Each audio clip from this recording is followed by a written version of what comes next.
Já, nú ætlum við að ræða blaðamennsku, málfrelsi, tjáningarfrelsi í ritskoðun. Hingað er komin Kristín Hrafnsson, ritstjóri í Wikileaks. Velkomin. Takk. Herðu, ég ætla að ræða við aðeins svona hvort að blaðamennska, málfrelsi og tjáningarfrelsi í okkar heimshluta sé að hnigna. Þú ert ritstjóri Wikileaks og Julian Assange hefur verið látin laus. Mun það ekki breyta einhverju í Wikileaks og þinni stöðu? Jú, algjörlega.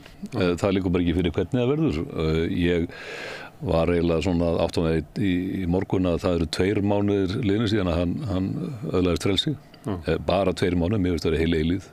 En við ákváðum svona á þessu tímapunkti að gefa honum andrými að mista 3 mánuði. En að ég mun fara til Ástralíu núna vantilega síðar þessum mánuði eða byrja þess næsta og það ræða aðeins og framhaldið.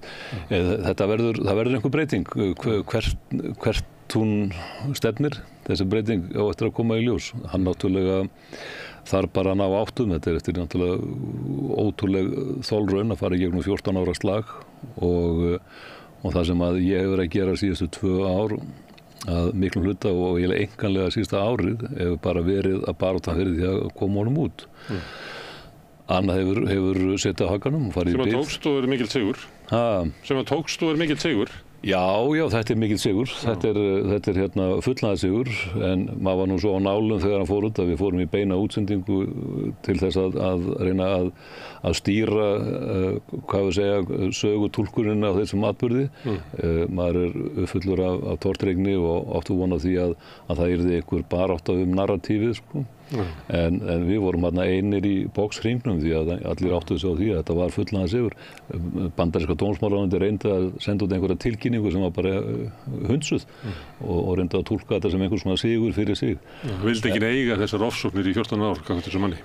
Nei, þeir vildu nú meina það að þeir hefðu haft eitthvað til síns máls en það hefur enginn tekið undir það, ekki eins og í Bandaríkjunum og allstaðar allan heim hefur þetta verið einróma túlkað sem hans sigur sem að er hins vegar, náttúrulega loðir eftir þetta að hann er dæmdur og fyrir brot á njósnalöggjöfinni, fyrir það sem er skilgreint í sáttaskjalinu blaðamennska. Ég verð að benda fólki á það, ef þú lest sáttaskjalið sem getur fundið á netinu, dómsáttin, liggur til grundvallar, að þá er lýsingin á brotinu blaðamennska frá A til Z. Það er ekkert annað þar. Og allt það sem var búið að vera hamra á, það sem við hefum verið að berjast gegn í þessu propagandastríði sem við höfum átt í, að hann sé hakkari, hafi ekki að segur samsæru að hakka sinni eitthvað kerfi og hitt að hann hefur valdið einhverjum skaða eða Wikileaks með sínum birtingum á sínum tíma.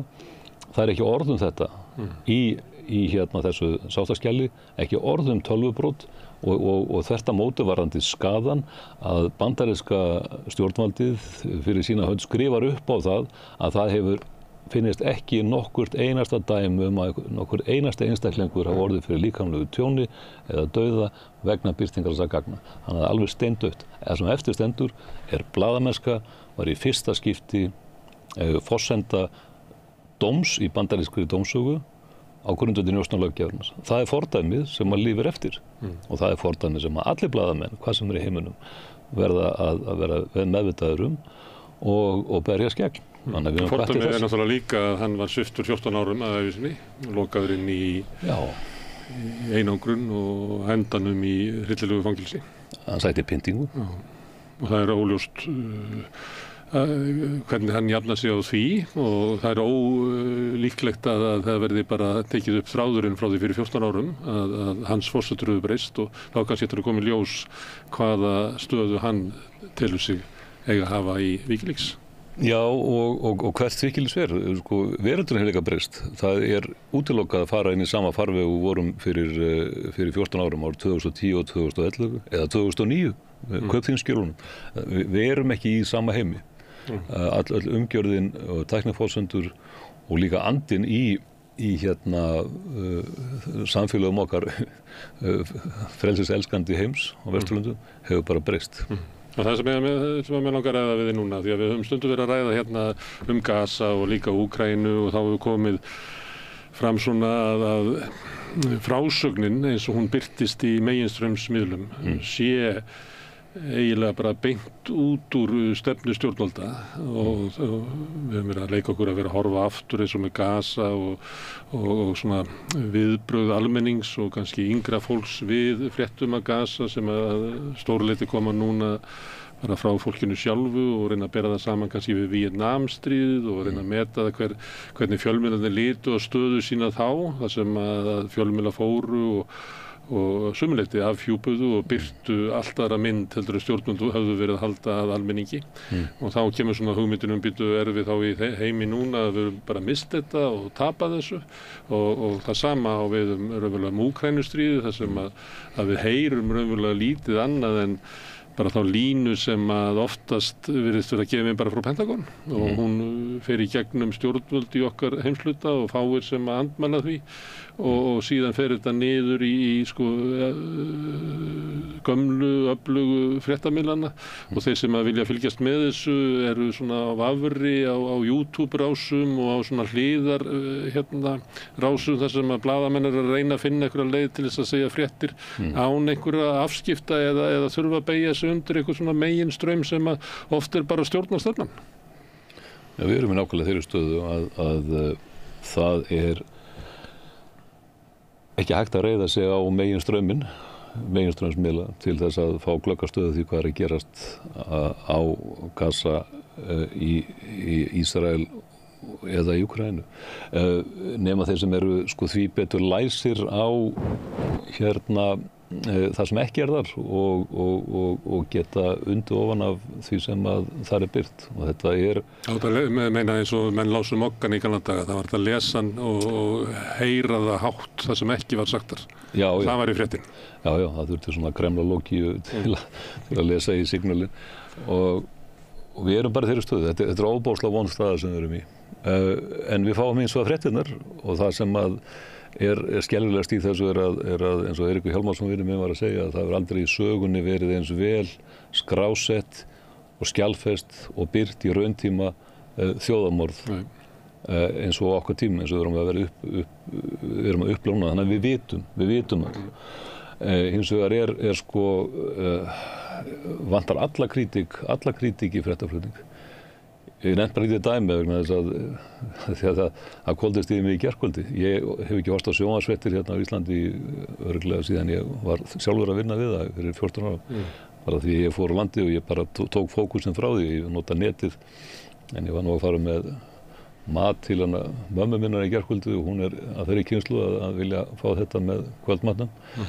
Og þar heyri ég Björn Malmquist vera að lýsa frétt frá Gaza og talar átök, það hefur blossað upp átök og ég hrökk í kút og maturinn fór öfugt ofan mig, hvaða átök eru þetta? Hvernig getum við talað átök á Gaza? Þetta er orð sem á ekki við. Það voru engin átök þegar það var að gera aðförða böskunum 1615 og þá murkar úr þeim lífið. Ari Ögri og hans menn voru ekkert að fara inn í átök, þeir voru að fara inn í fjöldamorð og það sem að við verðum að passa okkur á þessu orðfæri og þetta liðar svona inn og þetta er ákveðin tilhneiging til þess að reyna að kalla hlutin ekki sem réttu nöfnum og það er svik við neytendur, hlustendur og áhorfendur, það má ekki gerast. Við verðum bara að kalla hlutina sem réttu nöfnum. Það er ekki afstaða.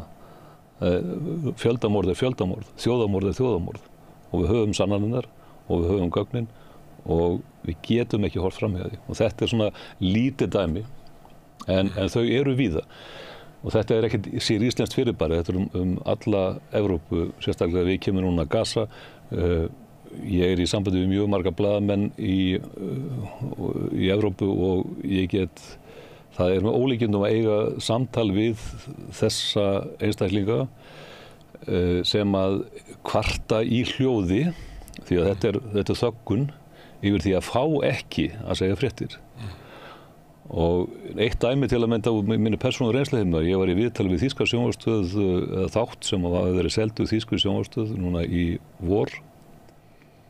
Og í öngum sínum kom leikstjóri þessar heimildarmyndar tilbaka til mín og ég baðst afsökunar því að viðkomandi hafi verið þvinguð til þess að klippa út orðið þjóðarmorð, það sem ég að fjalla Gaza.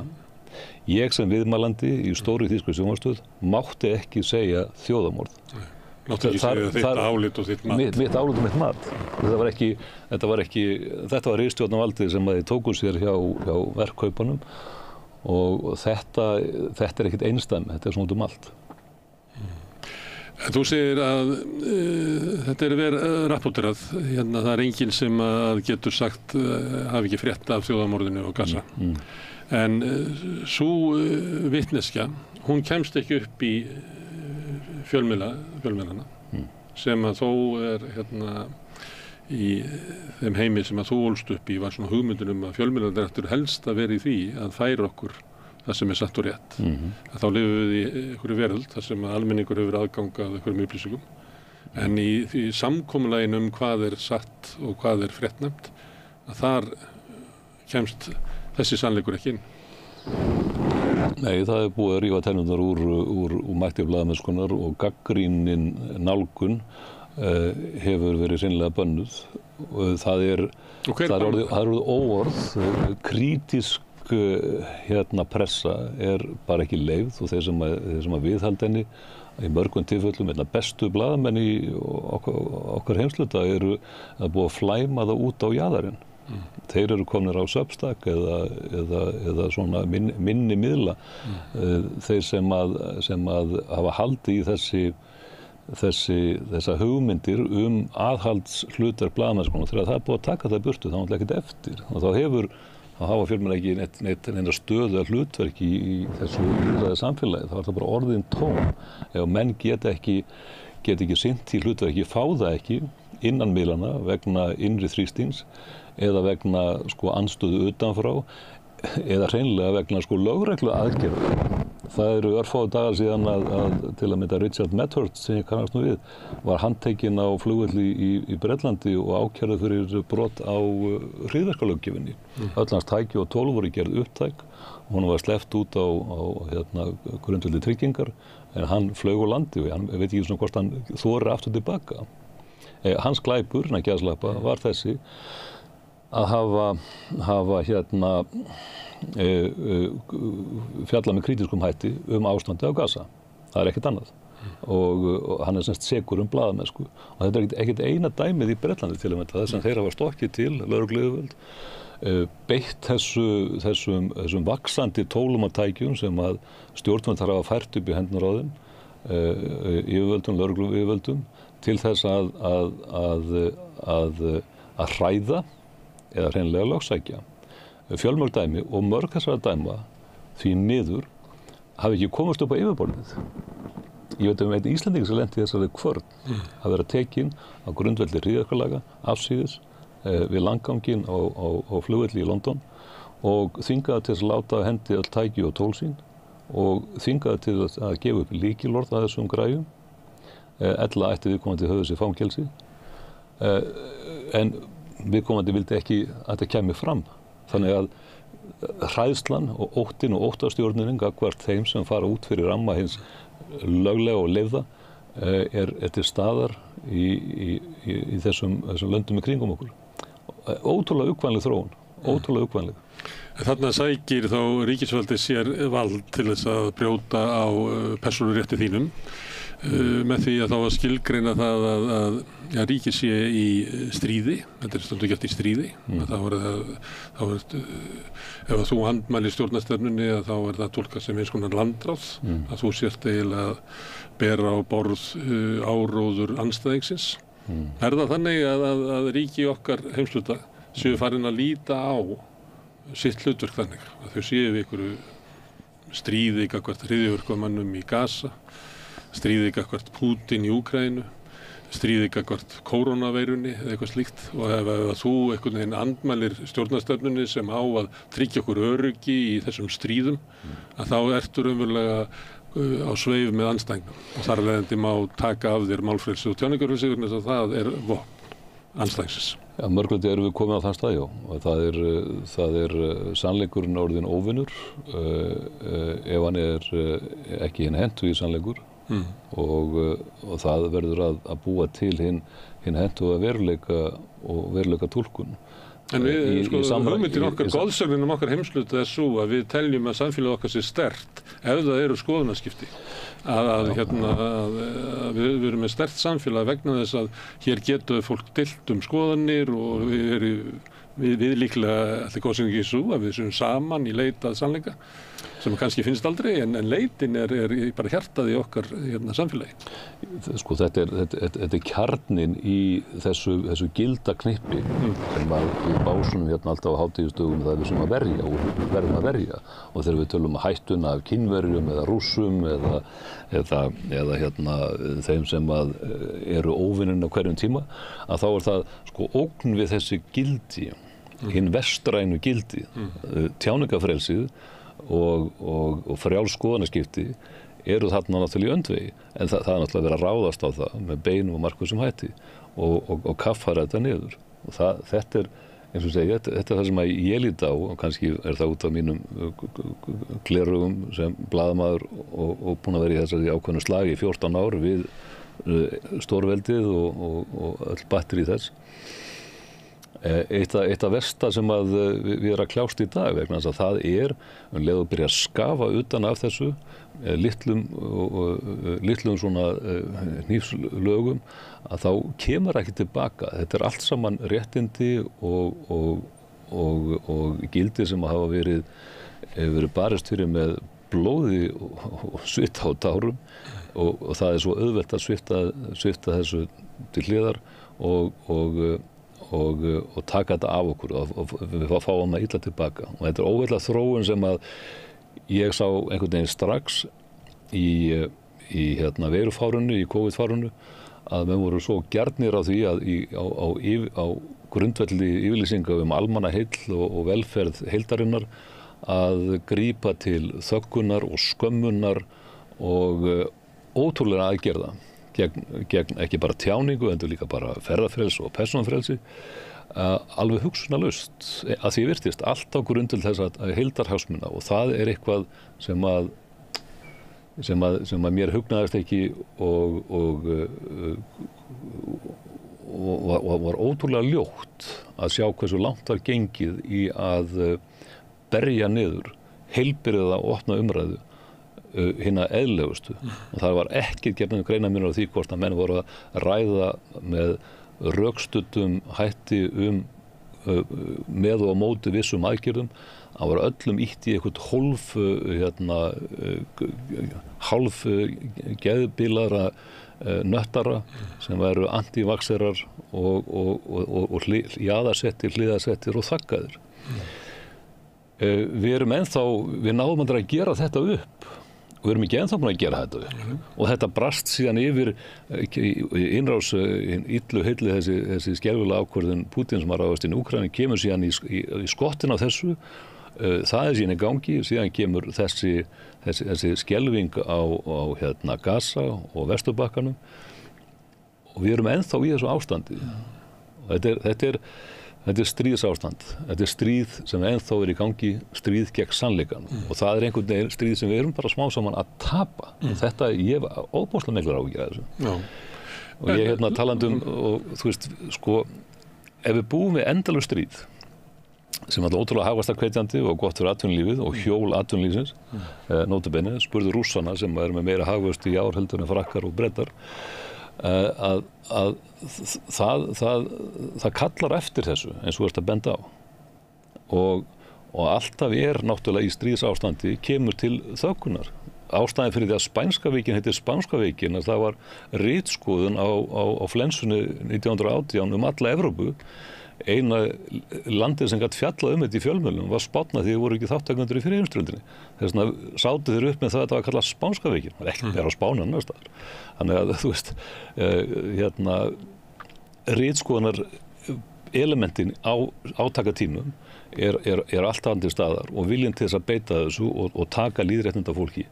Og nú erum við bara komin í þetta endalausa stríð og ekkert láta á og menn undirbúa næsta með áfergju. Hvort sem það verið Kína eða hvað sem er. Þannig að þar mun blaðamennskan ekki þróast vel og af þessu hef ég áhyggjur. Já. Þú nefndir COVID sem svona vendipunkt, en líklega það þannig að það var hörnun á tímabilinu á undan. Til dæmis hafði Julian Assange verið fangilsaður áður en það gerist. Þannig að það kemur inn á svona hörnun á tímabil, en samt er það veiga mikil breyting. Og þeir eru út að lýsa það á því hvernig svona fólk var ýtt út í eitthvað hot sem einhverju álhattar og allir sem voru gagnrýndir og áttu bara einhverju megin strömshugmynd. Þá er ég velta fyrir mér að því að samfélagið þannig að þetta eins og þetta sé auðvelt að gera þetta. Það er auðvelt að fá allan massan til þess að skilgreina einhverja tiltekna hagsmuni og bara reyna að þagga niður í öllum sem að með þetta, ég held að einhvern tímann þetta var orðað að taka samstöðuna fram við sannleikann. Það er einhvern veginn, það er svona næstu þetta sem í mannfélaginu líklegt það sé gert. Þannig ég er að velta fyrir mig hvort þú getur bent á það í COVID, hvort það hafi verið svoleiðis stemming sem að kannski stjórnvöld reyndu ekki að stoppa eða hindra, eða við getum sagt líka bara stjórnvöld eins og RÚV eða eitthvað fleira sem hefði átt að gæta að því að láta gagnrýnisraddir hljóma líka til þess að viðhalda þá gildum okkar opna umræðu, eða voru þetta svona beinar aðgerðir stjórnvalda sem að stoppuðu að tiltekið sjónarmið kæmu fram? Bæði og, ég meina opinbera stjórnarstofnanir fóru í málarekstur og kæruferðleika hvort einstaklingum, læknum sem að voru ekki alveg á réttri línu.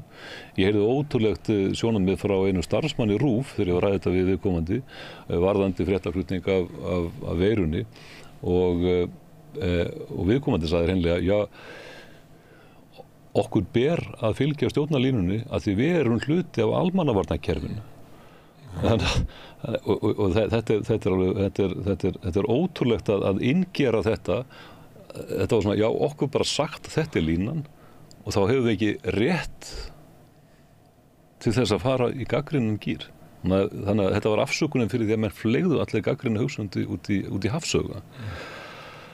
Þetta er alveg ótrúlega vont. Það er að segja fleygja blaðamennsku, grunnhugsunum og grunnelementum í alvöru blaðamennsku að fleygja út úr gluggann.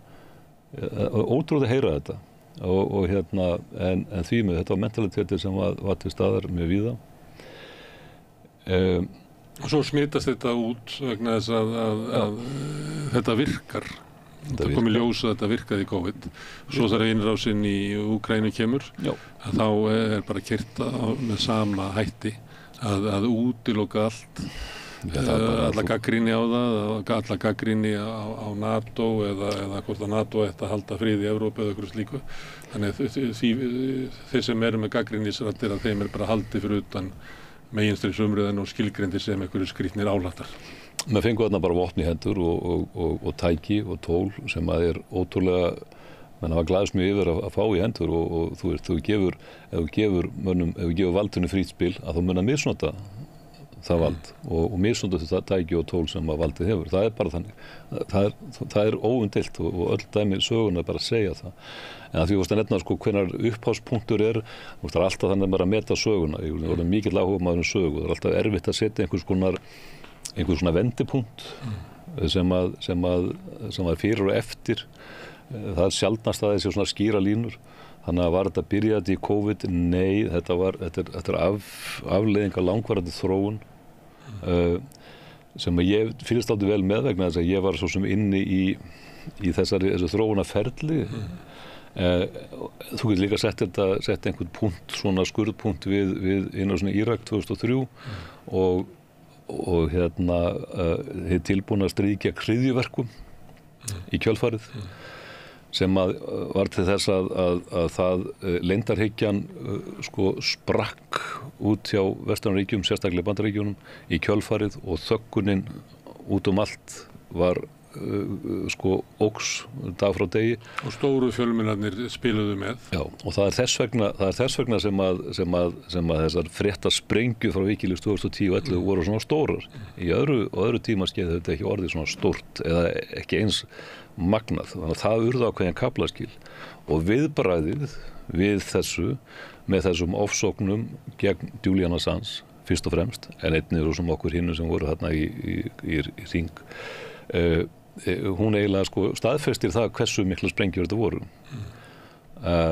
En það var bara svona tímabundin viðspyrna, en síðan heldur þessi hvað við segja, þessi ferill niður við áfram og ekkert hættur og tekur síðan svona risastökk þegar að tilefni kemur, þegar að óvinnurinn hinn ósýnilega veira.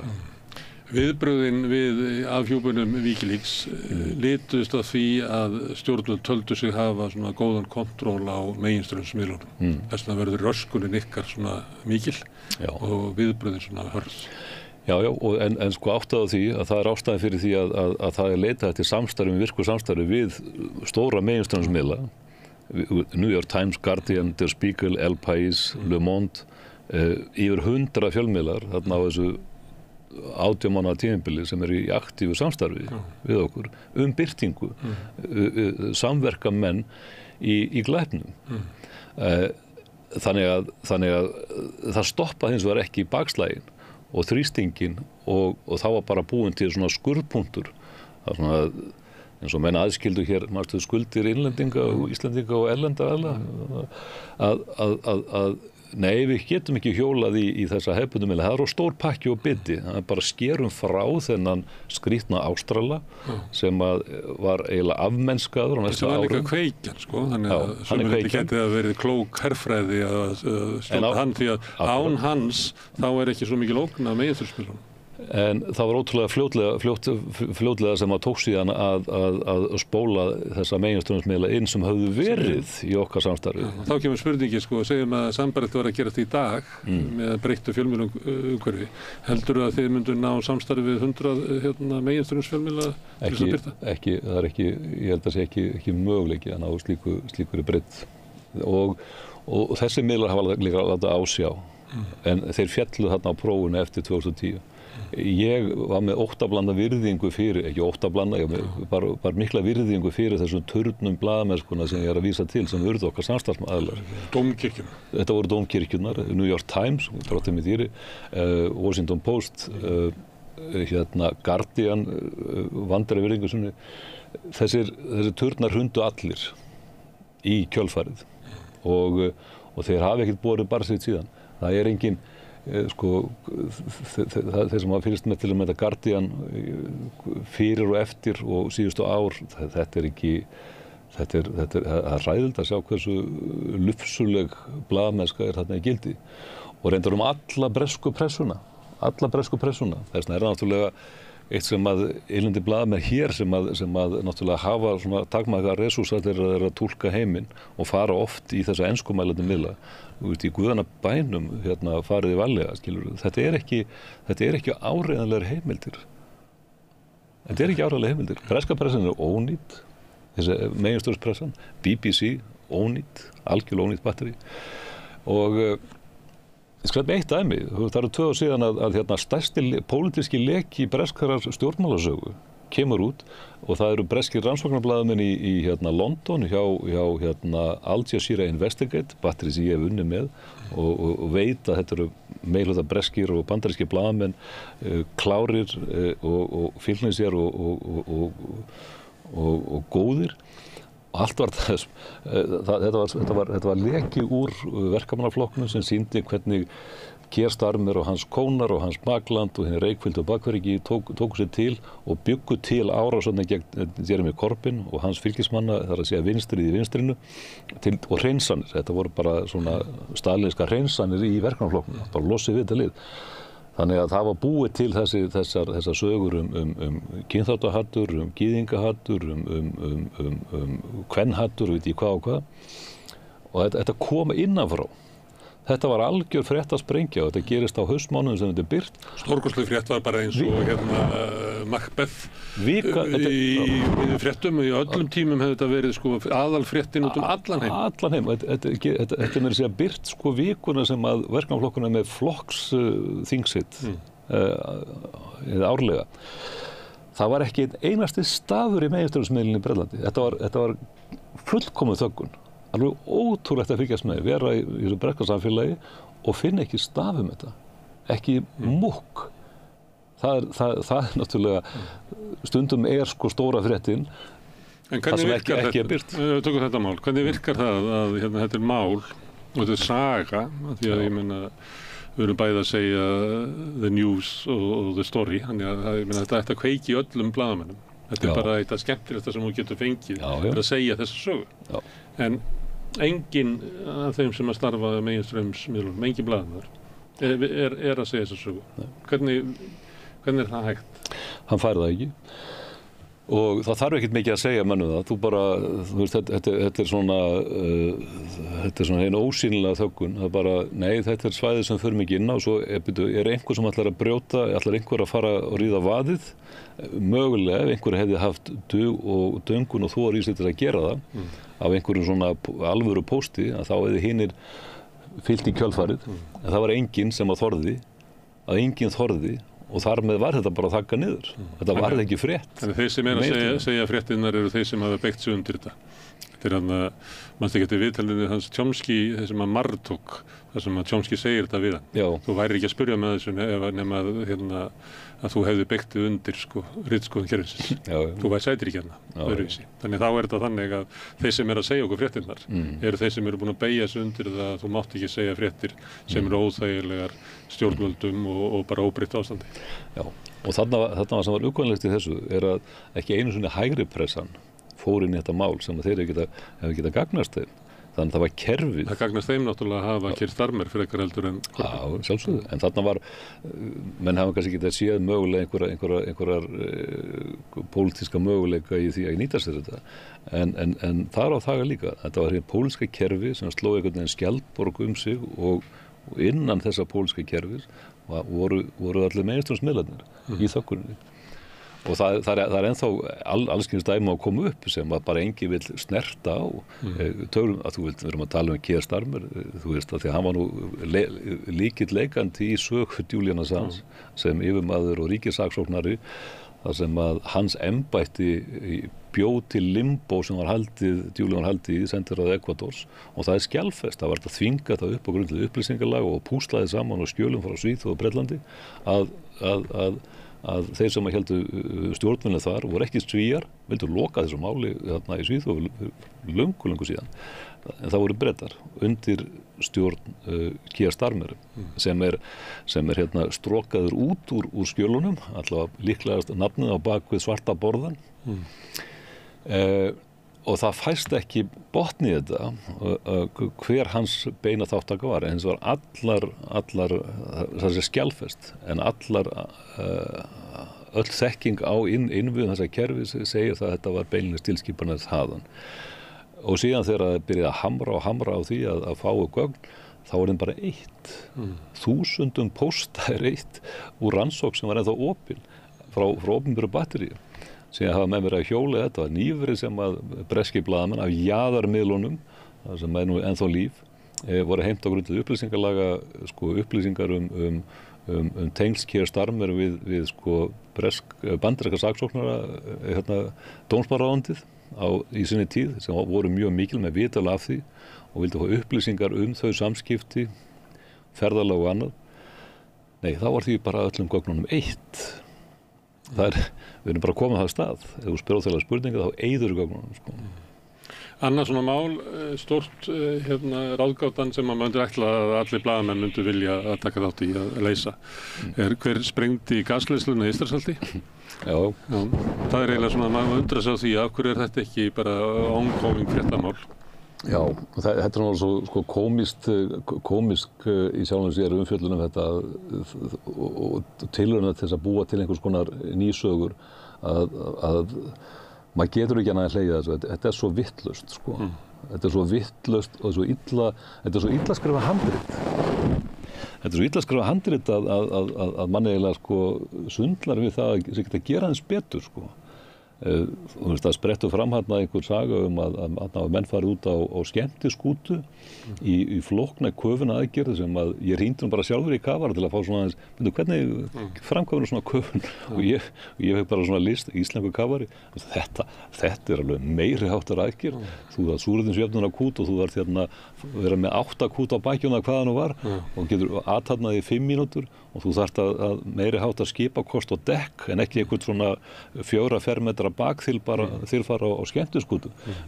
Hringdi í Navy Seals eiginlega svarið við þessu. Hvernig gerum við þetta? Og síðan síðasta sem að fór nú voða lítið fyrir einhvern veginn var ekki mikið umræð en að Svíar ákveða það að þetta okkar svæði, við verðum að rannsaka málið, slá skjaldborg þetta, hleypa engum öðrum inn og það bara þjóðaröryggis hagsmunir í húfi, kafa niður að þessu og plokka upp einhver sönnunargögn og setja það inn í gám og sem innsiglaður og hefja einhverja rannsókn. Og líður ár eða rúmlega það, líklegast ár, þá allt í einu uppgötva Svíar að, við eigum eitthvað lögsuð þarna, við erum loka rannsókninni og senda gáminn til Þýskalands með gögnunum, neita að birta sína eigin skýrslur og hvað þeir hefðu komist að, bara svona þóði hendur sína að þessu, vantarlega komist að einhver óþægileg sem vildi ekki setja uppi með. En í öllu þessum náðast í komísku sirpu, hefur skort alveg ótrúlega mikið á að menn bara hamri á þessari sögu. Þetta er ótrúlega spennandi fréttamáli, men við þekkjum það alveg sem gamlir blaðamenn, myndi sko bara eiga ansi margar svefnlausar vinnunætur til þess að eldast við þetta skúp.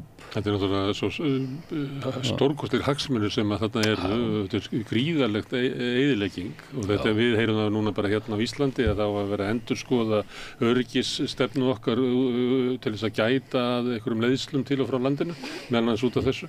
Kostnaðarsamasta hryðjuverki sögu seinni þetta er kostnaðarsamasta hryðjuverki sögu seinni stríðsárana eftirstríðsárana, þetta er bara alveg þetta er ótrúleg árás á innviði og öryggi Evrópu. En það er ekki svolítið. En ég meina sannleikurinn kemur í ljós einhvern daginn. Það er eins og með litlu loftbóluna, þú getur reynt að fanga hana þarna niður í vatninu sko, en svo kemur hún upp og við fáum sannleikann síðan meir og ég held að hann verði áhugaverður. En það er fyrir sagnfræði sko. Blaðamennska er svolítið öðruvísu og ég býst við að þegar þú varst byrja í blaðamennsku og varð ástokkin af því fæi, að þá var svona hugmyndin það að blaðamennska veitti stjórnvöldum aðhald. Það var þetta laga þannig að stjórnvöld gæti ekki bara siglt einhverja leið og það eru dæmi að ég nefndi í Víetnamstríðið að án blaðamennsku hefði það ekki þróast með sama hætti í Bandaríkjunum og það verið frelsisbaráttur svartra í Bandaríkjunum hefði ekki verið með sama hætti án blaðamennsku og við getum bara labbað yfir það hefur þurft sko blaðamennsku og gagnrýna afhjúpanir og nýtt sjónarhorn á eitthvað sem áður var litið á sem sjálfsagðan hlut til þess að sko að samfélag okkar haldist þokkaleg og við erum ekki að tala um að það hafi verið góð og það var ekki þannig að samfélag okkar hafi verið gott fyrir 30 árum eða 40 árum en blaðamennskan virkaði þó aðeins til þess að sko að stjórnvöld upplifðu ekki það að þau getur bara gert hvað sem er. Ástandið sem þú ert að lýsa núna eftir COVID er eiginlega þannig að sko aðhaldið sem að stjórnvöld upplifa frá fjölmiðlum er eiginlega ekki neitt. Og þá getur sko samfélag okkar þróast með ótrúlegum hraða frá þessum gildum sem að stjórnvöld segist vera að verja fyrir okkar hönd. Já, og þetta getur gerst mjög hratt. Við erum að sjá vondar vísbendingar á líka á hverjum einasta degi. Og það er eitt af því sem að er vont er að krítísk nálgun á þessum málum er oft fleygt inn í sko pólitískar afstæður. Þannig að svona með og móti og þetta er allt saman svona svarthvítur heimur sko.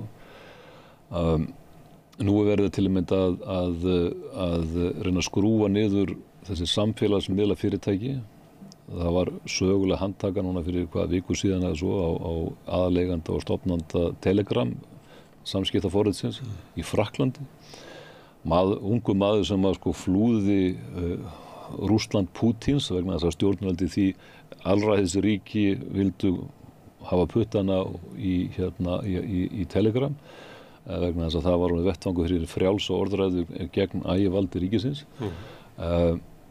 og hann gafst upp og sagði bara nei, fer í skjól sannleikselskandi frjálsu Vesturlanda og er með franska ríkisborgararétt en er núna handtekinn af því að hann neitar að hleypa stjórnvöldum inn á þennan vettvang. Og síðan náttúrulega er það hlaupið til og hann náttúrulega sakar vera að verja sko barnanýðinga sem að dreifa barnaklámi og glæpamenn og allt það sko sem er svona gamal og gömul og þreyttur rök því að þegar kemur að því að þurfa að skrúa niður í vettvangi frjálsra skoðanaskipta og tjáningar sko. Samir að gerast núna bara fyrir nokkrum dögum síðan í Brasilíu þar sem að rannsóknardómari reynilega lokaði X Twitter fyrirvændi í landinu vegna þess að það fyrirtæki vildi ekki hleypa inn á gafl til sín sko manni á staðnum sem átti að vera að krukka í kontentið sem færi þar í gegn. Þannig að hvort þetta væru sannleika, falsfréttir eða pólitískur áróður og svo framvegis sko. Og öll umræðum þetta einhvern veginn að fyrir í öfgana að ef þú heldur uppi vörnum fyrir þessi fyrirtæki eða fyrir þau prinsip sem að þau eru að standa fyrir eða eru þarna í húfi að þá er það allt í einu verjandi Elon Musk eða Pútins eða þetta er svona skringileg svona eða barnanýðinga og fólki peningaþvætti og glæpa fólk. Já, þannig að þú nærð ekki að hugsa út frá prinsipinu. Og löngu gleymt hinn fleygu orð að ég er tilbúin til þess að verja með lífi mínu réttinn til þess að segja skoðunni sem ég fyrirlít fattarðu. Þannig að sú hugsun er farin sko. Og nú er þetta en þetta er stjórnunar það verið að kreista þarna okkar möguleika til þess að eiga í frjálsum samskiptum og þetta er, eins og segi enn og aftur, þetta er óbóðslega uggvænleg þróun. Og er ábyggilega í fullum gangi, sko, það er í Facebook og ég veit ekki hvernig það er á X og þessum stöðum að þá verið að stýra efni. Þannig að það er bara það sem er skilgreitt einhvern veginn sem ekki til hagsbóta fyrir stjórnvöld, það er bara haldið aftur að því. Já, menn það orðnir sko betur og betri í því að þróa algoritma þannig að sigta út og beita henni ósýnilegu þöggun sko, til þess að skrúa niður content sem var endur alveg ótrúlega skemmtileg svona gleymt saga sem að spratt upp á COVID-tímanum. Við vorum til að mynda hérna á Wikileaks búin að sjá það að það verið að beita svokallið skuggabanni eða skuggabönni, shadowbanning eins og það kallað, gagnvart okkar samfélagsmiðlum og það bara stundum hríðfjall alltaf dreifingin og endurdreifingin. Við séum þetta á samstæðinu, sko. Allt í einu bara. Það ekki allir. Og þetta er náttúrulega, og við vorum að kvarta yfir þessu, ásatt með fleirum sem voru upplifað sama, og það var bara nei, fyrirtækin þverneituðu því að vera að beita slíkum aðgerðum. Þessum samsæriskenningum. Já, og bara, þetta er bara samsæri, það bara nennir ekki að hlusta á okkur, að lesa ykkur, þetta er ekki nógu gott dæmi. Heyrðu, síðan á tímum COVID-fársins, þá náttúrulega hvað eigum að gera til þess að vernda alþýðuna og það eru þingnefndir í Bandaríkjunum og þessi fyrirtæki eru kölluð til, þá bara leggja þá á borðið, við höfum nú tæki og tól til þess að stöðva dreifingu upplýsingar sem getur verið skaðvænleg fyrir almannaheill. Og við kenndu það að þeir væru með þessi tæki og tól til staðar sem þau bara hafnaði geti yfir notað sko. og buðust þess að beita þeim fattaðu.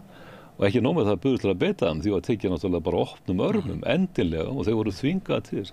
Nú í síðustu viku þá spratt Zuckerberg fram í viðtali og sagðist aldrei sjá eftir því að hafa látið eftir þvingunum það að þakka niður gagnrýnisraddir á tímum COVID-fársins. Þú veist, bara kondum aðeins stærri fiðlu fyrir mig, blessaða Sigurbergur, sko. Þú veist, þetta kaupi ekki alveg þetta, sko. En þetta er náttúrulega galið system, sko. Þetta er galið system að við séum náttúrulega komið með náttúrulega alla svona mikið vald í hendur þessara fyrirtækja, samfélagsmiðla fyrirtækja, sem að fara að stýra með svona miklum og djúpum hætti í allir opinberu umræðu og lýðræðislegum díalóg. Og við náttúrulega sogumst inn í þetta, verðum þáttakendur, flegjum öllum okkar persónu upplýsingu annað inn og gerum sjálfviljugir þrælar þessara battería. Eða við erum, eins og við séum undir einræðisríki þar sem við erum að finna leiðir til tjáskipta svona framhjá ritskoðun yfirvalda. Þetta er svolítið þannig. Sko. Já, þetta er svo marglíða. Við endum í einhverjum kjöllurum eða í einhverjum revíum sem við erum að tala undir rós gegn ástandinu.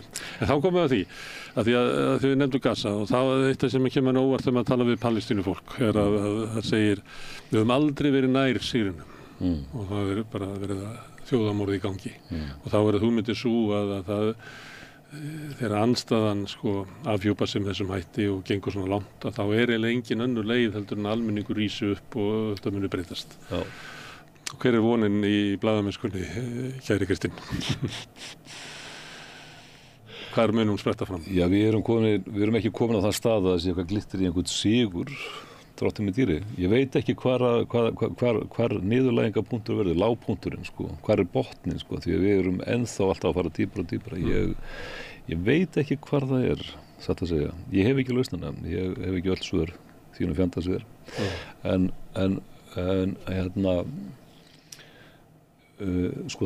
er maður heldur alltaf í þeirri von að það verði einhvers konar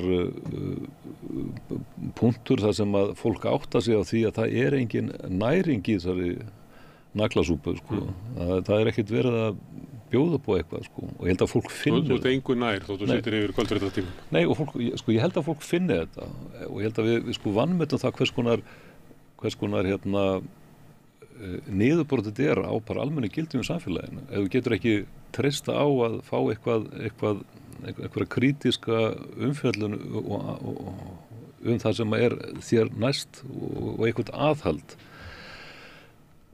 eða þá það er ekki verið að fjalla það sem að raunverulega skiptir því máli, skilur með einhverjum krítiskum hætti. Hvað með húsnæðislánin, hvað með þetta og hvað með hitt. Það vantar þarna eitthvað inn og þá leið týnist ákveðin tiltrú á kerfinu og pólitíska kerfinu að því að þú færð þetta ekki. Á einhver tímpúti myndi maður ætla að það verði svona hungrið sverfi bara þannig að menn átti sig. En ég ætla samt sem að segja það að það kom alveg dæmi virkilega vandaða rannsóknarblaðamennsku. Ég ætla ekki að nefna einn dæmi nema heimildina sem hefur verið að gera ágætis hluti og þú sérð bara, það er líka við físir hvað þú sérð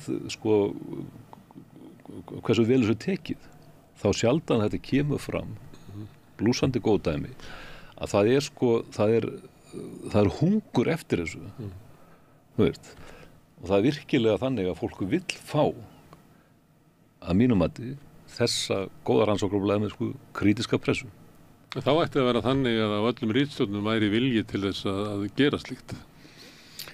Já, það ætti að vera þannig. Og þannig var það og þetta var ekki allt vel gert en ef við færum bara 20 ár fram aftur baki tíma þá var það svona vilji á flestu ritstjórnum að búa til svona efni vegna þess að því það er svo þakklátt. Það er svo gaman að búa til efni sem að almenningur er æstur í því að fá í hendurnar. En þú veist það svona alveg eins og vel en ég og Gunnar Smára, það hefur aldrei verið þannig að það sé kannski einhver meirihluti. Nei, aldrei. Það er aldrei allir. En ég ger alltaf greina minn á blaðamennsku og fjölmiðlum, Því að fjölmiðlum er sömuleyti bara batteri til þess að viðhalda óbreyttu ástandi, en svo inn í henni hafa blaðamenn geta starfað, en núna virðist það vera meira þannig að blaðamenn hafa ekki plássin í meginströmmnum og eru byrjaðir að búa sig bara til sína eigin vettvang eða eins og þú nefnir heimildina og við vitum alveg að heimildin er útbreiðsla hennar er þannig að svona sem fjölmiðill að þá er hún algjör jaðar en kannski fréttinnar úr henni berast kannski manna á milli frá einum til annars. En hún er ekki afgerandi í fréttaneyslu almennings á Íslandi Nei og það var meira afl í fréttastofu útvarpsins, sjónvarpsins stundum í mókanum. Það voru fleiri miðlar sem áttu að til að gera svona hluti en það bara Já, en á samanskapið náttúrulega eru líka á þessum skurðpunkti tæknibreytinga og að við Við getum ekki nota það sem eitthvað svona skapalón til að fara aftur þess tíma. Það kemur ekkert aftur þessi tími. Það nýr veruleiki. Við höfum ekki ennþá fundið kannski fótfestuna og hver veit nema þessi jaðrar ná einhvern veginn að þéttast framan í einhvers konar plánutumyndun þarna og verður ný sól. Já, við vitum ekki hvar blaðamennskan finnur sér dvalarstað eða hvar hún á heima, en hún á örugglega ekki heima í svona meginstraumsmiðlum á Vesturlöndum. Kristín, alltaf gaman að fá þig hérna og góða ferð. Takk. Ég sitt hérna áfram og reyni að skilja þennan heim sem við lifum í og samfélagið og okkur sjálf. Næsti kaflinn eftir augnablik. Allt það besta er ókeypis. Hrósaðu náunganum. Það er betra. Samstöðin þar sem manneskjurnar koma saman.